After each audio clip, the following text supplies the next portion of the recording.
Greetings, my name is Slight, and this is a solo Reincarnation 8 Overexplain on Albi the dog, where we're going to talk about the Battle-scarred Tri-Fang build that I mentioned and talked about in my most recent Albi tier list video. This video is going to take you through exactly how to play it, why you would play it, and why it is so incredibly powerful in the current high Reincarnation stages, especially for solo. Works great for multiplayer as well. The goal of the build is to pick Battle-scarred. It's really good. We're looking for a dual fang and a powerful lightning applicator, which we're going to Gemini in the late game. And our goal is to basically apply all three elemental effects, use Battle-scarred to get through the early game. And since we're not using any weapon genius, we really have to prioritize battle-tested above everything else, especially the first level. We have Dog's core issue that dual wield is a problem. The Battle-scarred Tri-Fang build does run out of dual wield a lot, and you're going to see a run that is not high roll and would be very tough to get through without using Battle-scarred to do so. And Battle-scarred is a very good crutch to get through the early game on Albi. Really gives you a lot of flexibility. So let's jump into it. So one of the first things I want to mention here is how the Gunfire Reborn system works as far as giving you ammunition. We picked Battle-scarred there, you saw that. Notice that the Sunder is almost out of ammo and has very low reserves. The way that Gunfire Reborn works is that it will give you ammo of the ammo type of the weapon you're currently holding if you're low on it. Now that has implications. Say you're low on, in this case we're low on green, yellow, and blue ammo, right? Just started. Well, because we're holding a blue weapon, and my cat's a little upset. I locked him out of the room, so he may make some noise.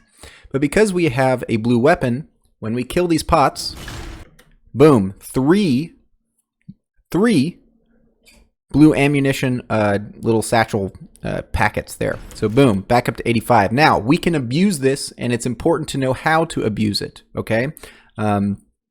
Because it means, like, if you're running out of ammo, you need to, before you completely run out, start shooting pots with the gun that you are running out of ammo with. Don't switch to your foundry and expect to get a bunch of ammo, because the foundry doesn't work that way. The foundry is just going to give you a random ammunition thing. The foundry has infinite ammo.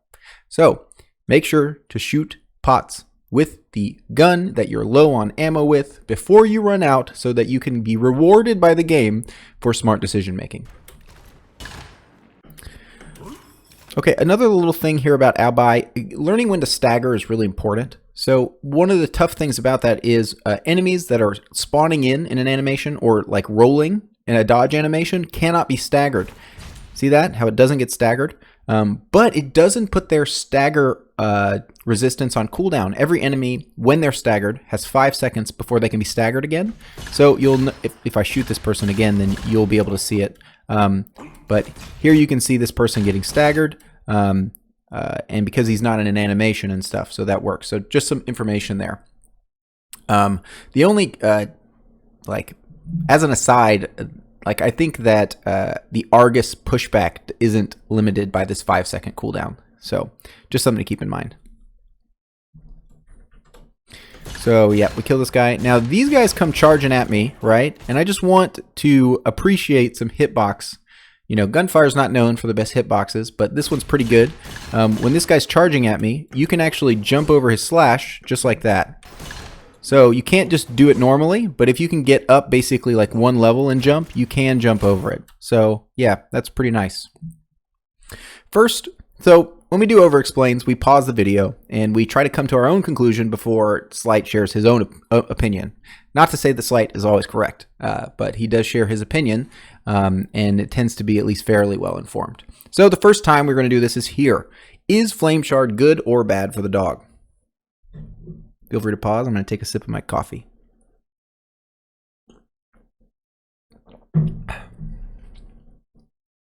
It's mixed, right? if we want to do a Fire Enthusiast plus Deadly Counter build, we have to drop it, right? If we pick up just straight up Fire Enthusiast, then we get the recovered, the damage that normally would hurt us from Fire Enthusiast doesn't hurt us. It's not very much damage in general, so it's not really a huge deal.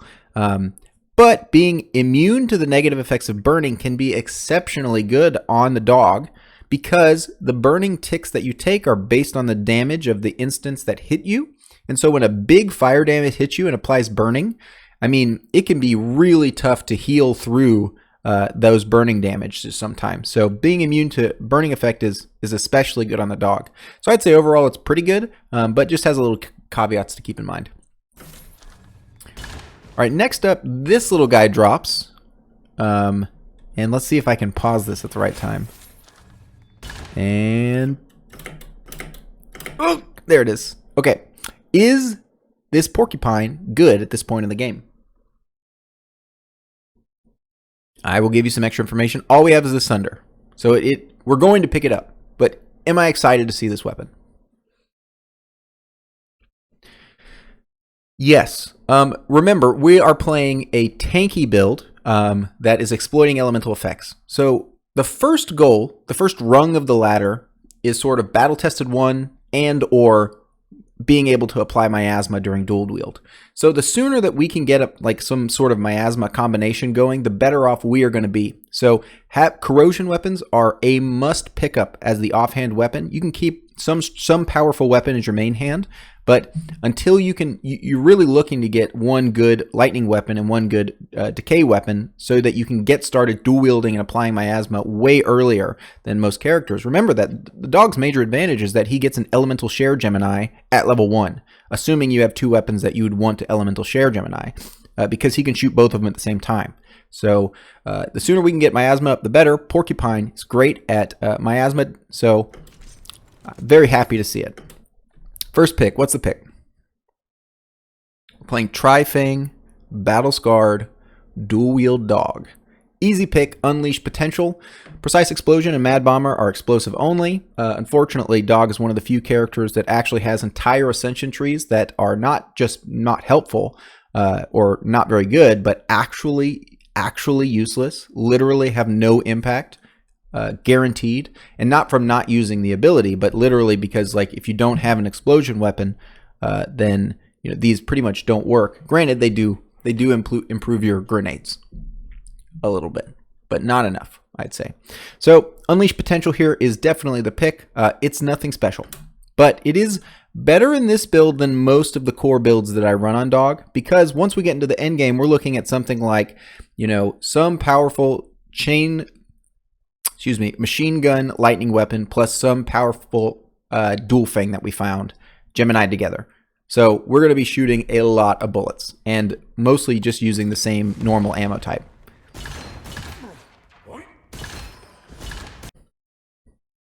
So this is the first dual wield of the game.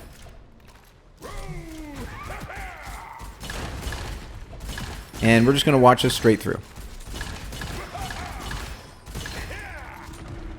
Okay. Pretty straightforward, right? Pretty straightforward. Now, we're in the next room, and we don't have dual wield because we used it in that last room. And I had to cancel it at halfway through. So it only took half of the dual wield to actually clear that room. And now I'm stuck here waiting forever for dual wield to come off cooldown. This is the very next room. All right. This is one of the biggest problems dog has, and it's a design issue, frankly, because it's not fun to stand around and wait, but you are strictly benefited to do so. It would be better for me to actually have just waited 30 seconds in the previous room, or 20 seconds. I can't remember. I think it's 30 seconds, 22.5 seconds in the other room. But I mean, it's really one of the reasons I don't like playing dog, is because to play optimally, you actually have to stand around. And there's a lot of this. There's a lot of this in dog. Also, to heal up, you have to stand around. When you get adrenal rush and you want to heal up a little faster, you have to stand around. So to play optimally on the dog, you actually need to take many minutes of extra time in the early game to do so. So now we don't have dual wield forever. So just kind of pay attention in here when I use dual wield.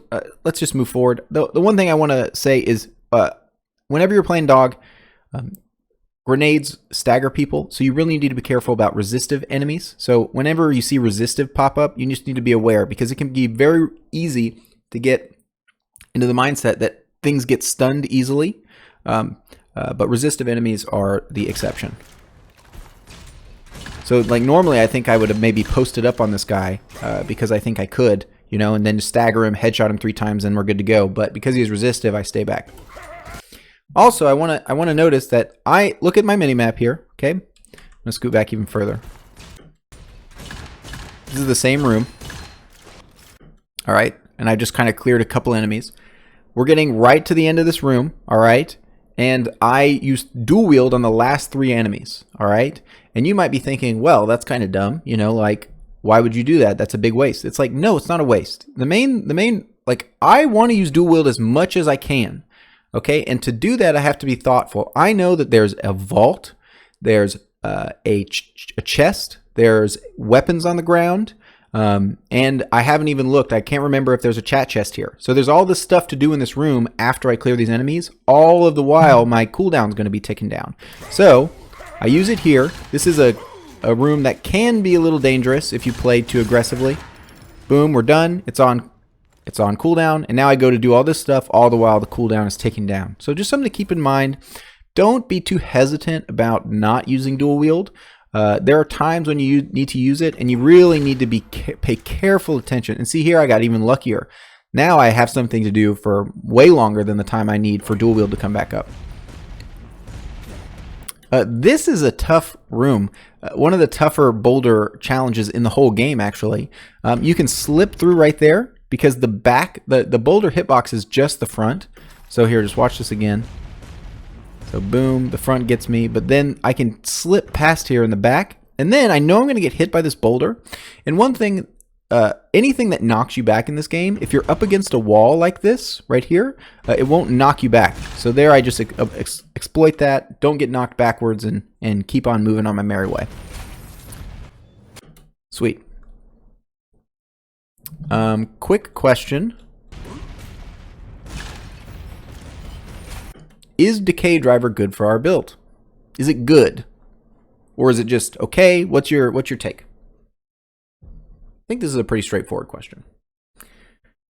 So I've kind of hammered it in that we're playing elemental effects, right? So Decay Driver is insanely good for us. 20% move speed with pretty much 100% uptime. Is insanely good in Gunfire Reborn. Move speed is a commodity that I would purchase at a very high price in this game. So here we get it for free, and basically in the late game we're going to have 100% uptime of this. So very happy to see this.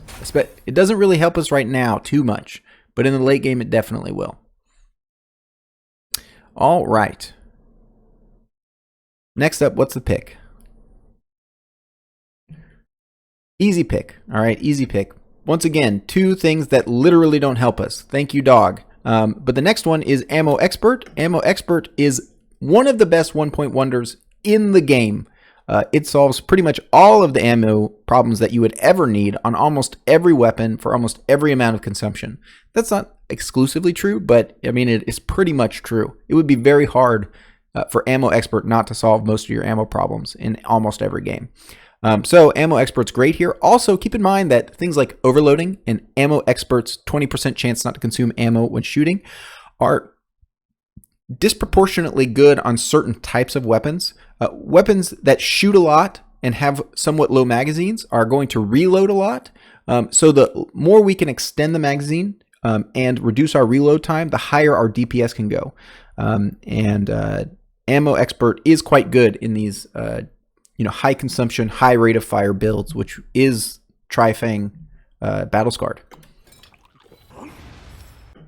All right, next up, little tip here. Anytime you're advancing forward in these rooms, just kill those.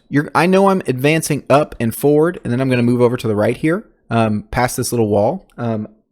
I want to kill that barrel as I pass it. If I leave it there and I get pushed backward, which I'm about to do, I'm about to have to retreat back through here.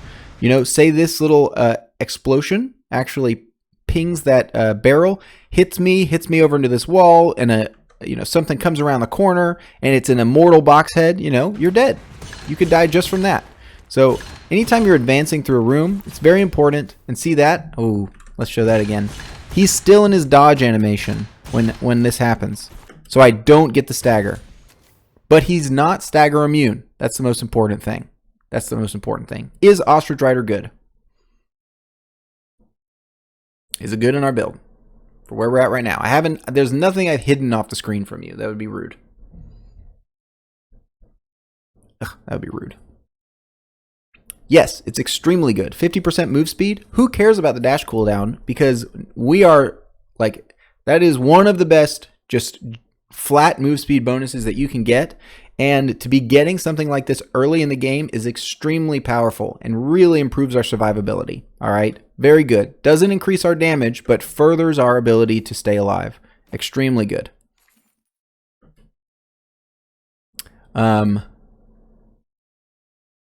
Another thing here. Let's talk about. Yeah. I'm sorry, I'm reading my notes. Okay, so Ostrich Rider, very good. What about Star Devourer? All right, we've got a porcupine, right? Is Star Devourer good? And I'm just going to rewarn you. I'm going to keep talking. So if you want to think yourself, which I suggest you do, then pause the video. No, it's not good. It's not good. And the reason is, A, it doesn't have a very high elemental effect chance. So sure, we'd start applying Miasma. But the big reason is that Star Devourer is hard to use during dual wield. You're going to be using a porcupine and a Star Devourer. Star Devourer, you have to stop shooting and let it reload. So you have to like literally see or time the reload time and then start holding the fire down again. That is hard to do while you're tapping pupil to shoot that one. One of the worst things about Dog is that when weapons shoot in fundamentally different ways, it like really makes it hard to use both of the weapons at the same time. I love that increases the skill cap of the character. I don't love that it makes certain weapons super, super difficult to use. Casual gunmanship here is great. Other question is pupil good?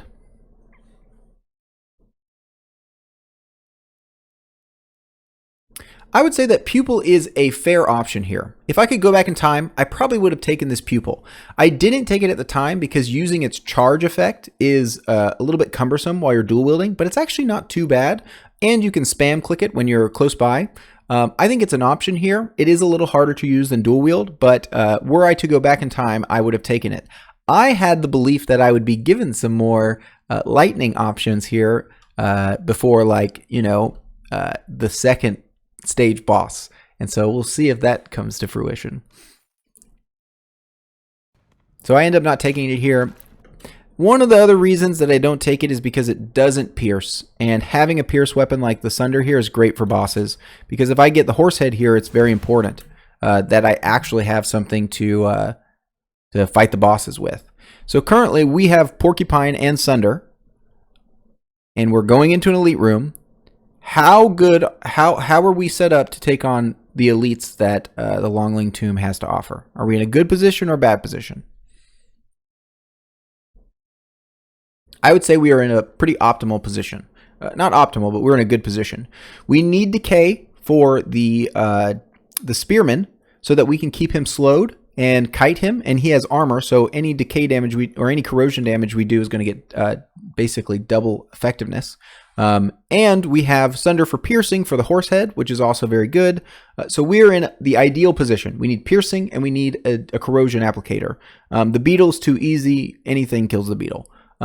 So we're good. Forward. And as you can see, I'm just using decay to kite this guy around. And luckily I have Decay Driver and Ostrich Rider, which make me extremely fast. But look at this part of the run. All right, so look at, like, I've got 4 adds, which are added enemies. At least I think that's what it is. 4 adds in this boss room, and I'm being chased around. I'm pretty low on HP. I'm taking damage at the very least.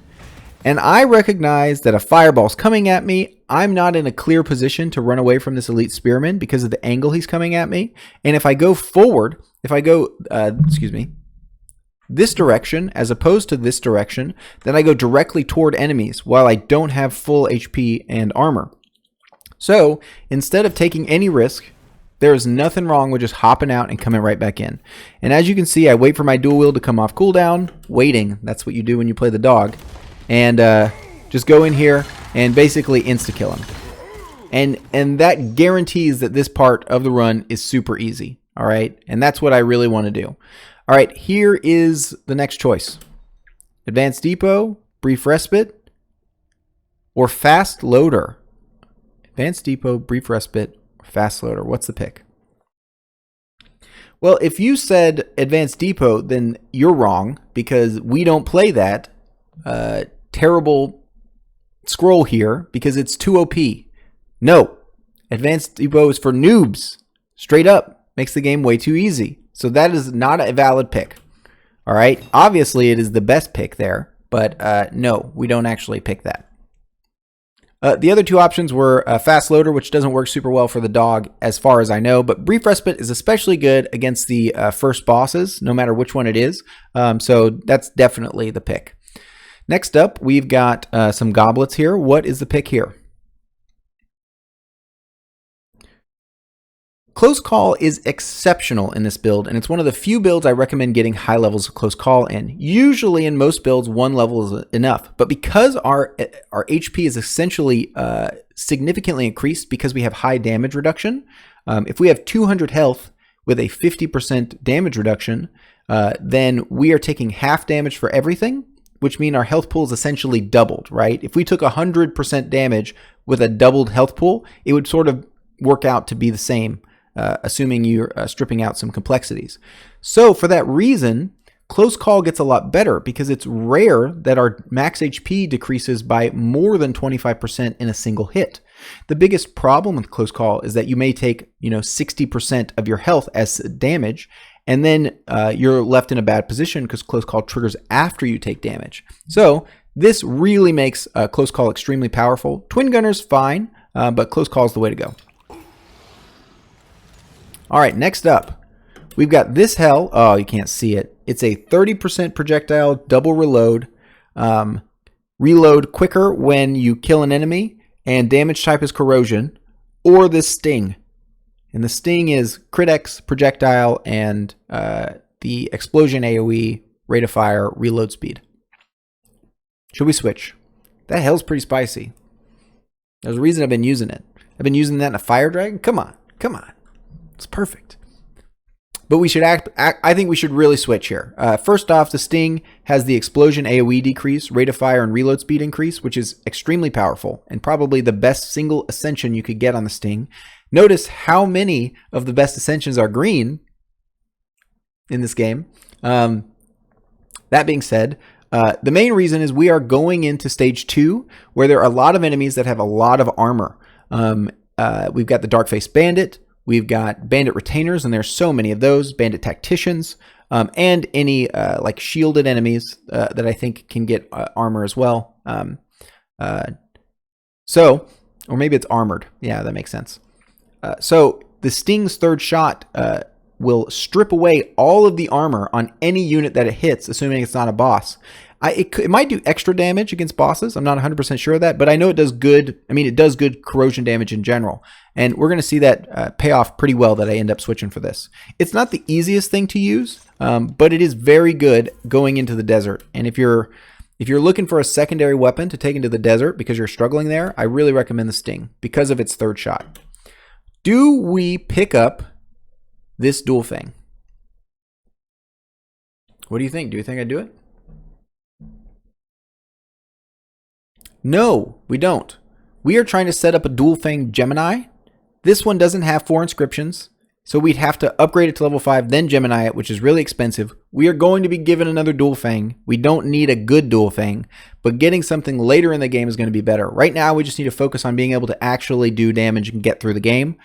Dual Fang will actually significantly reduce our damage at this point before it's Gemini'd, so we need to skip this. All right, then I kill that guy, easy peasy, and we get this easy pick. You don't even need to say anything. This is reload speed. Once again, fits really well with what we're doing.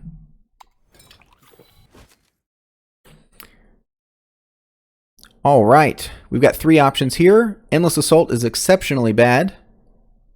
Would you pick Painkiller or Occult Booster here? I highly recommend that you pick Occult Booster. This is one of the best non-hero specific blessings that you can get.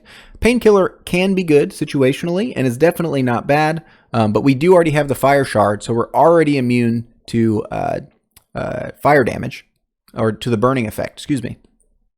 But having a 20% chance for any scroll to become enhanced is like a 20% chance at a 20% chance to win the game, because 1/5 of all of the occult boosters are of the enhanced scrolls are incredibly powerful. So I think occult booster, if it was the third pick, I wouldn't pick occult booster, but since we're second pick, you know, it's really good. This will show you the stripping. See that? Banded Retainer. This is just kind of a good indication of what I'm doing right now. I can't use a lot of... Boom. Alright, that strips off all of his armor, and then I just switch to this. Very, very good. Alright, is Enhanced Flesh and Bones good? We're playing Battle-scarred. We're already super tanky. Is Enhanced Flesh and Bones good? Absolutely. It's incredibly good. This just further extends what we're already trying to do. This, you know, at this point, we're getting to the point where we're almost unkillable. You know, we're not quite there, but we're getting there. This is incredibly powerful for what we're doing.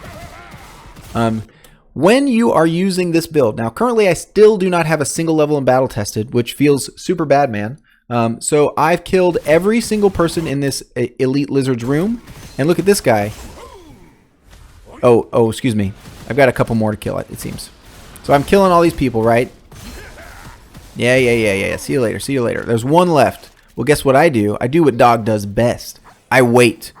Look at this. Parkouring all around. This is the best way, when you don't have battle tested especially, and sometimes in general, to take on this game as the Dog in solo. Leave one enemy here, and now that my dual wield's up, I go and kill him, get myself ready for this boss fight. You're going to see me do this a couple times. Alright, and because we actually have some corrosion damage, this elite lizard goes down pretty quick. Having corrosion damage for this boss is super, super helpful. I don't know if you have played much against this particular boss, but if you're not using the right damage type, it can be quite the slog. Truly quite the slog. What's the pick here? This one's a little tougher. Level 1 Sustained Fire is actually pretty good, but Survival Instinct fits into the Battle-scarred build more than any other type of build, and it's interesting that you can even pick Survival Instinct in a build and have it be like good at all. Basically, by increasing our max HP, we fundamentally increase the effectiveness of all of our damage mitigation and our HP regeneration. So the more max HP we have, the better Battle-scarred is as a blessing, and it's already incredible. So I would say that Survival Instinct is definitely the pick here. Little tip here is that the third shot of Sting actually seems to remove or strip armor even if they don't have even if they're immune to damage. So just a little tip there. All right, we desperately need lightning weapons. Desperately. We're still in stage 1.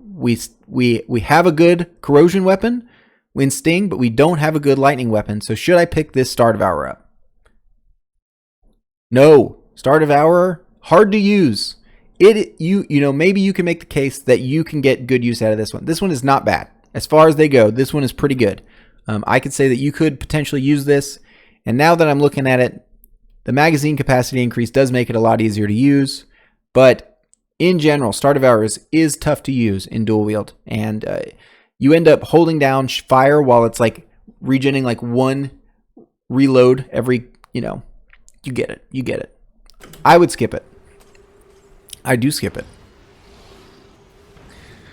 So let's take in this room. I think that's what we're doing next. Yeah. This is sort of an indication of sort of where the build is at and what we are leveraging. See how we are continuing to move around. We're leveraging our high move speed by doing this. We don't have a huge amount of damage. And our dual wield is not very high, and we're taking a lot of damage as well. Realistically, we are just leveraging the actual stuff that we do have.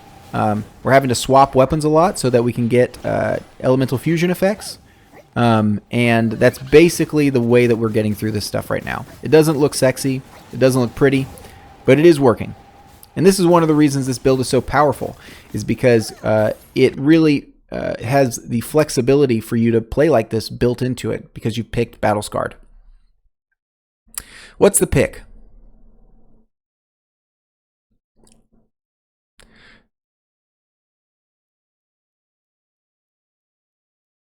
I'd say this one is very hard. I end up choosing Ammo Expert because it improves my damage per sec. All right. So right now I feel like I'm struggling with damage, but there's a good argument here for Close Call 2. Golden Comeback 1 is probably the weakest. Close Call 2 further extends our defensive abilities, but Ammo Expert at least somewhat increases our overall damage per second. So I end up going with that. I think that it's a toss-up here, but I really do think Ammo Expert is overall the best pick.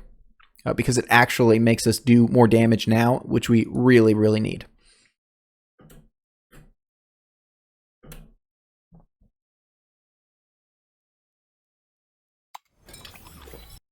All right, I picked it. Boom! Look at this lightning blast. All right, let's see here. What did I write down? We see this lightning blast, and now we can start applying my miasma. But these particular ascensions are extremely weak for my current game state. But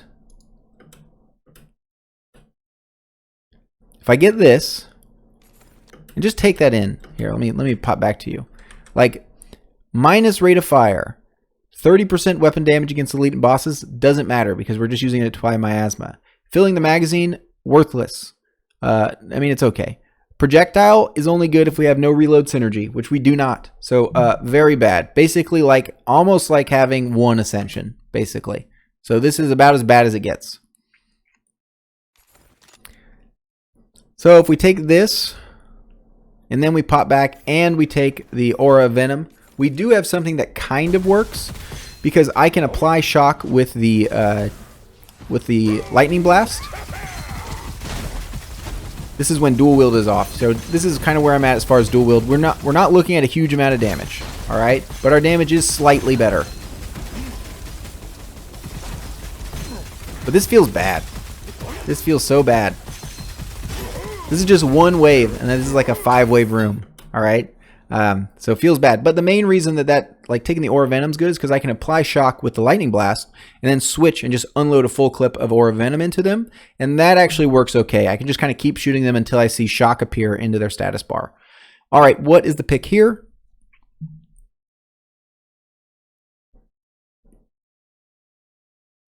Also, I just want to reiterate how weak I am without battle tested level 1. I mean, you saw how much I was able to accomplish in one dual wield, and it's like almost nothing, right? Almost nothing. Here's an easy pick. Survival Instinct 2 is the pick. Golden Comeback's only okay, and explosions are not what we are doing. So, I went into this room knowing I had a very low chance of beating this room. Why did I go in anyway?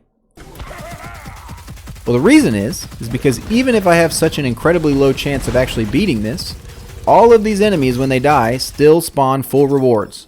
So there's like, you know, 100, maybe 70, maybe more gold laying around in this room after they're dead, and there's no reason for me not to take that. So the next room, we get the elite, innumerable elite monsters are coming, and I get the option to reroll my weapons. Which one am I rerolling? Easy, easy. Which one of these weapons is most likely to stick to late game if it's good? That's the Lightning Blast, okay? We really need a good lightning weapon, and Lightning Blast is actually good. We know that we need a lightning weapon and dual fang. So if we can get a good lightning weapon, we will keep it the whole game. So reroll this. How good is this Lightning Blast?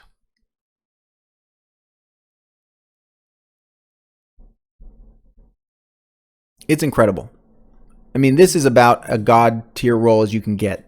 50% multiplicative damage increase when they're in shock effect. Piercing +1 projectile speed 100% is the best single ascension on this weapon.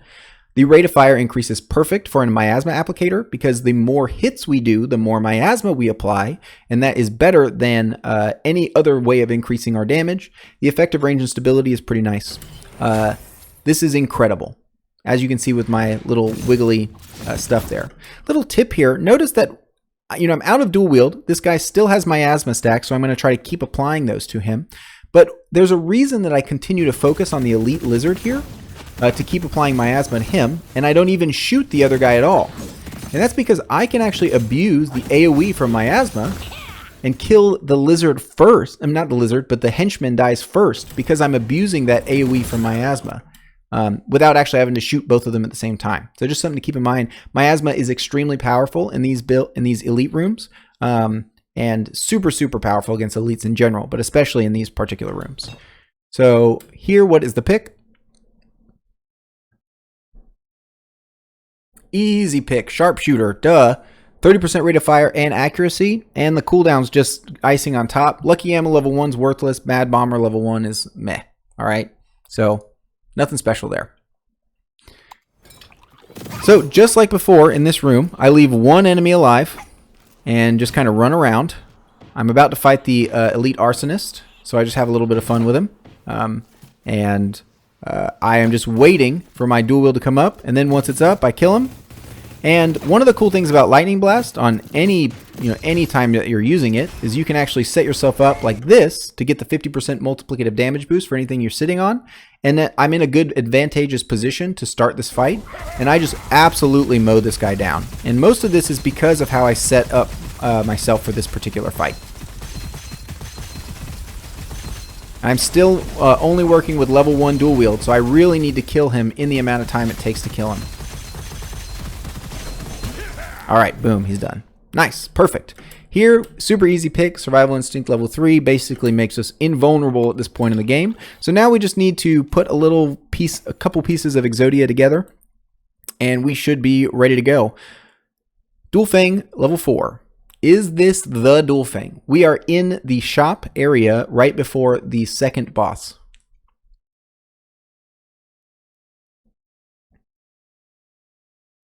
Yes, this is all we need.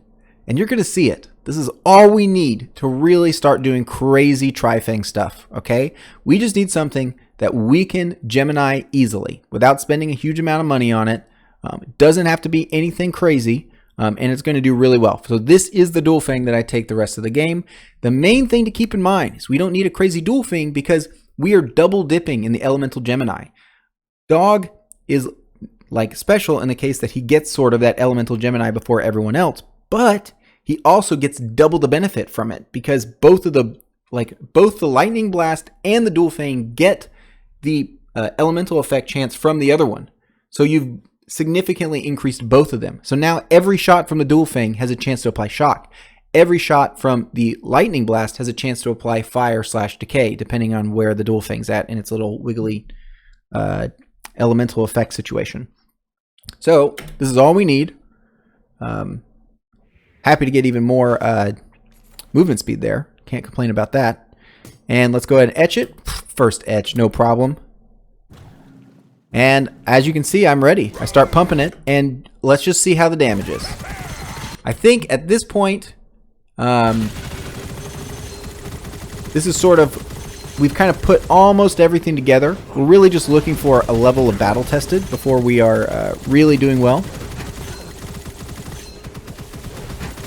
One cool thing about this particular fight is when you are really tanky like I am, it's actually better to stay in melee range because if you can heal, if you can survive these melee hits, it's a lot easier to just pump him full of lead.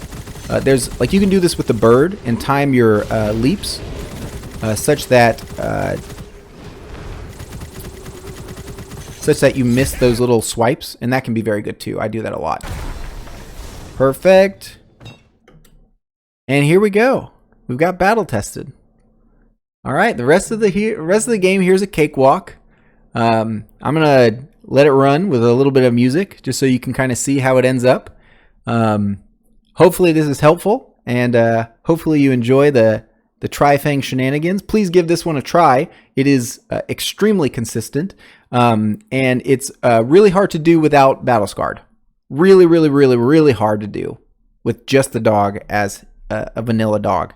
So I'm gonna finish my coffee and my mini quiches from Costco, and we're just gonna watch this together.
Those UFOs are so weak now that they take miasma damage. Punks.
Too easy.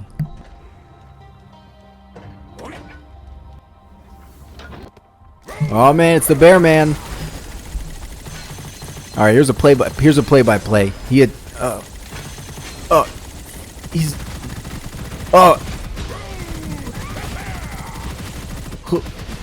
look. It's too fast. It's too. I can't keep up.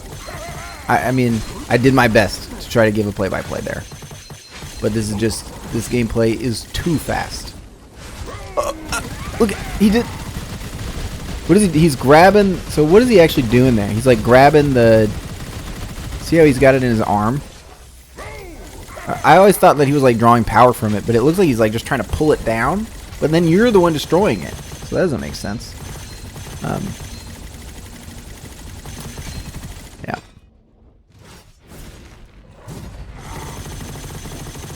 I actually didn't destroy this part quite as fast as I thought I would. Not exactly sure why that's the case. Anyway, Battle-scarred Tri-Fang. That was the first time I tried it. Easy. Easy. Well, maybe a little too easy, frankly. Yeah. Turns out that dog is pretty easy to win these reincarnation runs with whenever you pick any of his blessings, because they're all absolutely absurd. They might even be the best, like, they might all four be like the best ascensions in the game. Not ascensions, blessings in the game. They might be. It's hard to say. It's hard to say. All right, well, hopefully that was helpful. Hopefully you enjoyed that, and I will see you in the next one. I am planning on doing a rant video next, which maybe you'll enjoy, maybe you won't, but feel free to add your opinions to the chorus of all other human opinions, and I'll see you in the next one.